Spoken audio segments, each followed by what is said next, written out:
Buenas tardes, compañeros. En la ocasión de hoy les vamos a hablar sobre la descomposición clásica, modelos de tendencia exponencial, ajustes de curva S y el modelo de Gompertz, el cual está presentado por Hanna Arteaga, Nicole Buch, Nicolás Romero, Leigh Sainz y Fernando Narváez.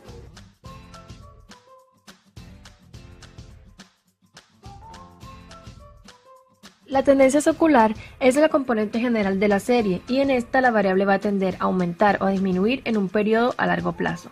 Las fuerzas que pueden afectarla son los cambios en la población, inflación, cambios tecnológicos, entre otros. Un ejemplo claro sería el incremento estable en los costos de vida del índice de precios al consumidor.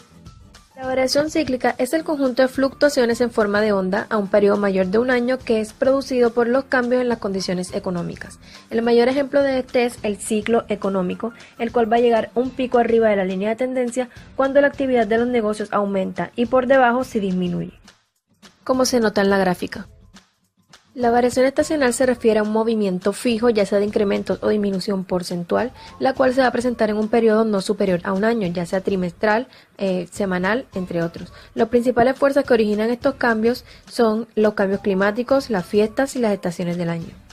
La variación irregular es aquella que está compuesta por fluctuaciones que son causadas por sucesos impredecibles, que se pueden identificar pero no predecir, como podrían ser un clima poco usual, huelgas, guerras, elecciones o cambios en las leyes. Para su desarrollo suelen considerarse dos modelos de agregación de estos efectos, los cuales son el modelo aditivo, que está dado por la suma de cada uno de estos factores, y el modelo multiplicativo, que se divide en puro y mixto, como vemos en las fórmulas, así cada una de las tendencias y variaciones. No es necesario que se encuentren todas para el desarrollo del ejercicio. A continuación nos presentan las ventas trimestrales para una empresa en los periodos 2014 y 2015 y nos piden hallar el pronóstico para sus ventas en el 2016. Lo primero que tenemos que hacer es hallar el promedio para cada uno de los periodos, como vemos a continuación. Para el primero tomaremos los del primer trimestre, los del segundo trimestre y así sucesivamente. Luego vamos a hallar el promedio total de estos promedios que tenemos aquí.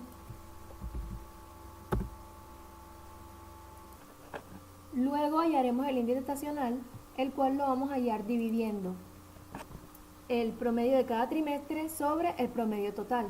Lo mismo haremos para el resto. Y como son los mismos para los 4 trimestres, entonces procedemos a copiarlo.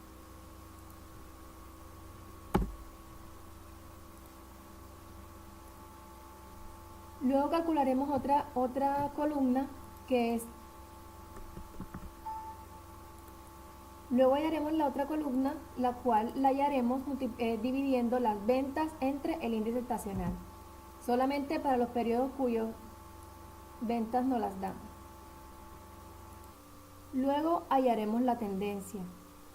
Para hallarla tenemos que entrar a datos, análisis de datos, en la opción de regresión, y en los datos de entrada vamos a poner las ventas sobre los índices estacionarios, esta columna de aquí.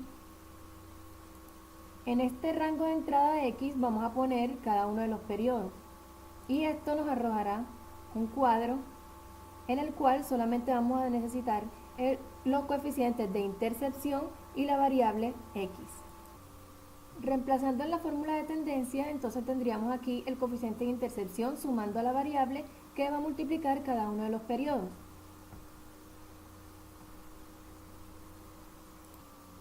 Reemplazando ya en la fórmula de tendencia, empleando el periodo 1, ya tenemos el resultado de la tendencia para este periodo.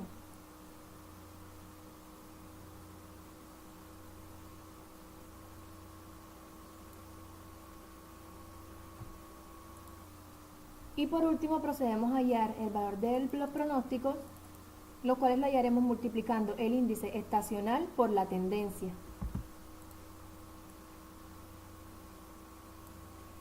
Este sería el resultado, que es lo que nos piden. El pronóstico de las ventas para el año 2016.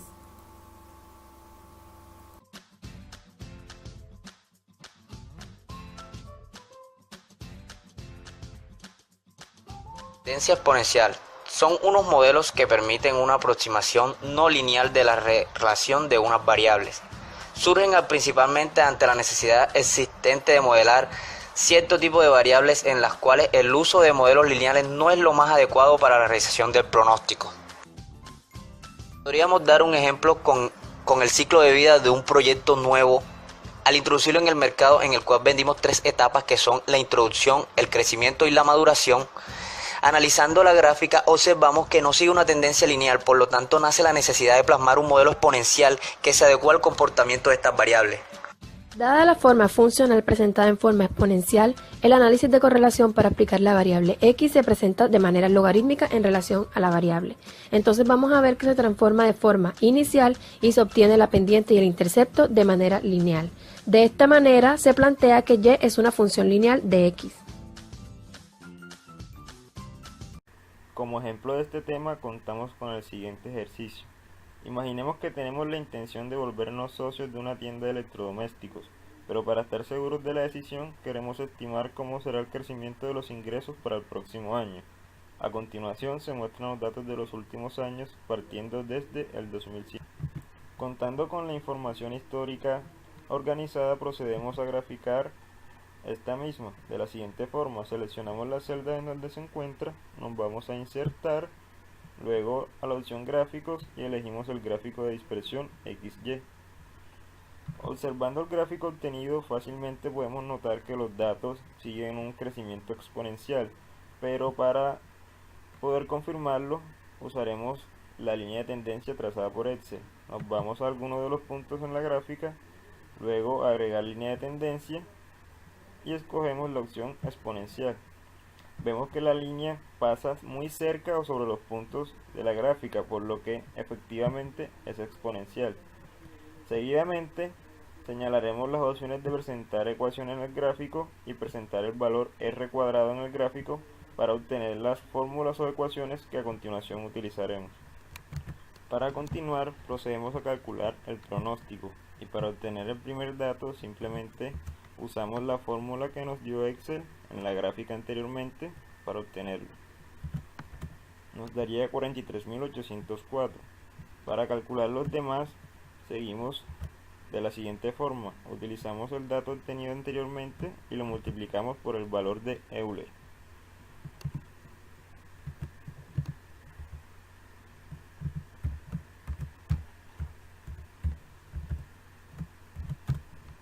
Que nos daría 59.456, y para obtener el resto simplemente arrastramos y obtenemos todos, teniendo nuestra respuesta que sería para el año 2017 un pronóstico de 929.578. Como dato adicional procedemos también a calcular el crecimiento, teniendo en cuenta que como es exponencial siempre va a ser el mismo de periodo a periodo. Lo calculamos de la siguiente forma. Dividimos el valor del pronóstico del segundo periodo entre el valor del pronóstico del primer periodo. Y luego para saber los demás simplemente arrastramos.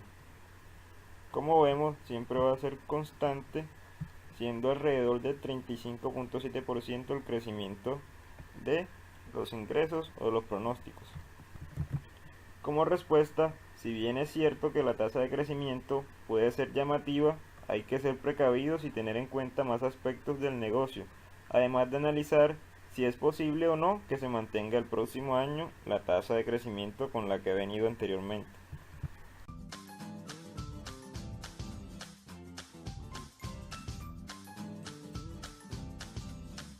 ¿Qué es la curva S? Es la curva que muestra la línea del desempeño esperado del proyecto. Inicia sin gastos en su primer día, concluyendo con el 100% del gasto en la fecha última del cronograma del proyecto. Entonces, ¿para qué utilizamos la curva S? Esta nos permite comparar lo que viene siendo el avance real versus el avance planificado del proyecto, con el propósito de establecer las desviaciones del mismo y tomar lo que viene siendo las acciones correctivas. ¿Cómo creamos la curva S? En el eje Y normalmente ponemos los recursos financieros, mientras que en el eje X se coloca el tiempo, cuya unidad de tiempo dependerá de la duración del proyecto.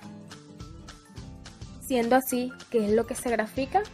Lo que se grafica son los recursos financieros presupuestados acumulados en cada periodo, lo que va dibujando el comportamiento del consumo del presupuesto, como lo veremos en el siguiente ejemplo.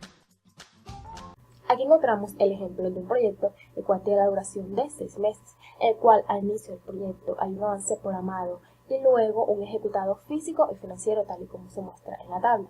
Cada uno se divide en monto, en porcentaje de ejecución programada y en porcentaje acumulado, en el cual, teniendo ya los montos, lo que hacemos es sacar lo que es el monto total, la suma de los montos en todos. Luego sacamos lo que es el porcentaje de ejecución programada, el cual se saca dividiendo el monto del mes 1 sobre el total del monto. Bien, luego hacemos la sumatoria, esto tiene que dar el 100%, y por otro lado hacemos la sumatoria de lo que son el porcentaje de ejecución programada ya acumulado. Esto se tiene que realizar en cada una de las fases, ya que el objetivo es encontrar cuál es el porcentaje acumulado y con esto realizar ya lo que es la gráfica. Procediendo a realizar la gráfica, al momento de colocar los valores que vamos a colocar pues son los siguientes.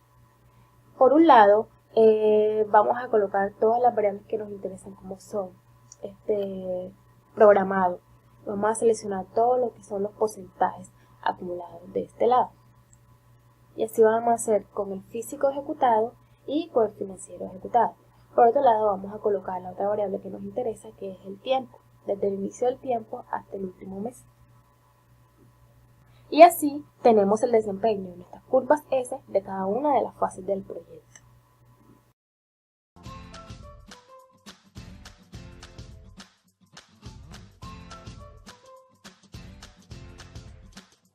Esta curva surge principalmente ante la necesidad de representar una tendencia creciente que se presenta por lo general en las variables económicas de muchas empresas, en las que al inicio de la introducción de un producto al mercado existe una tasa creciente en la medida en que se desarrolla su ciclo natural de penetración. Luego de esto, existe una tasa de maduración y se encuentra un punto en donde las ventas se encuentran en un estado estacionario y luego empiezan a disminuir. Finalmente, estas adquieren un nivel fijo cuando se alcanza la saturación completa del mercado. Created using Powtoon.